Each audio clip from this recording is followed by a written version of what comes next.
Unul dintre cei mai importanți producători de automobile din Europa este Volvo. Mașinile sunt conduse de oameni. Prin urmare, principiul călăuzitor din spatele a tot ceea ce producem la Volvo este și trebuie să rămână siguranța. Asta aveau să declare în 1927 la apariția mărcii Assar Gabrielsson și Gustav Larsson. Astfel, continuăm astăzi seria de prezentări auto cu o altă creație suedeză, Volvo 960, mașină pe care am avut plăcerea de a o filma cu ocazia Retroparadei primăverii din acest an. Modelele seriei 900 veneau astfel să înlocuiască mai vechea generație Volvo, respectiv seria 700. Mașina face parte din segmentul E, Executive Car, așadar are o dimensiune importantă, apropiindu-se de lungimea de 5 metri și beneficiază de o calitate de fabricație superioară, specifică Volvo sau clasei de lux din care face parte. Mașinile erau asamblate la Kalmar, în sud-estul Suediei, alături de Marea Baltică, sau la Göteborg, al doilea cel mai mare oraș al țării după capitala situată la Stockholm. Conceptul de construcție era unul specific perioadei și a unui astfel de autoturism, respectiv motorul plasat în față și tracțiunea pe puntea posterioară.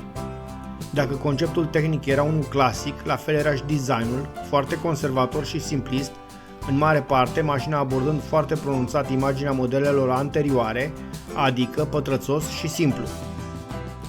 Această abordare de design însă nu a fost atât de apreciată, iar modelele ce au urmat au încercat să rotunjească un pic linia caroseriei, însă păstrând masivitatea și robustețea ce caracterizează aceste mașini. Seria 960 a păstrat conservatorismul și a produs automobilul în două versiuni de caroserie, berlină și break. Motoarele ce au echipat acest vehicul au fost diverse și au avut configurații foarte variate.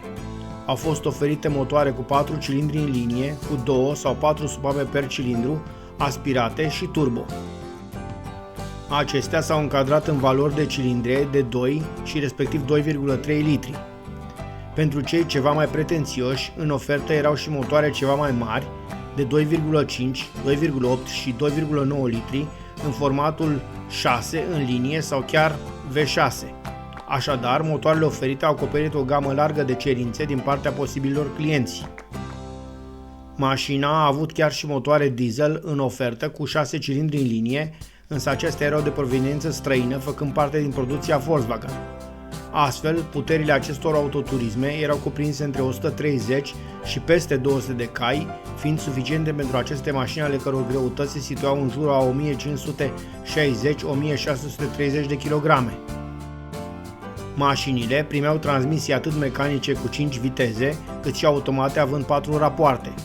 Specific construcțiilor realizate de firma suedeză, aceste mașini au avut parte de o asamblare de calitate și materiale corect alese, astfel, după cum se observă, cu o îngrijire corespunzătoare au trecut cu succes testul timpului. Și iată, le putem vedea și astăzi, arătând și funcționând corespunzător, aducând bucurie și apreciere celor ce le dețin. De asemenea, fiind un automobil construit de un popor nordic și obișnuit cu vremea aspră, nu putem să nu remarcăm ștergătoarele pentru faruri, des întâlnite la această marcă, element care nu oferă doar confort superior la drum, ci și un plus de siguranță. Iar siguranța nu este doar un cuvânt în vânt, pentru că suedezii trebuie curent să întâmpine condiții de drum dificile, zăpada și drumurile alunecoase fiind parte din viața lor obișnuită. Poate, și din acest motiv, nordicii au oferit alături de mașinile lor bine construite și o mulțime de piloți talentați, ce nu de puține ori au ocupat cele mai înalte poziții pe podium, în special în lumea aspră a raliurilor automobilistice.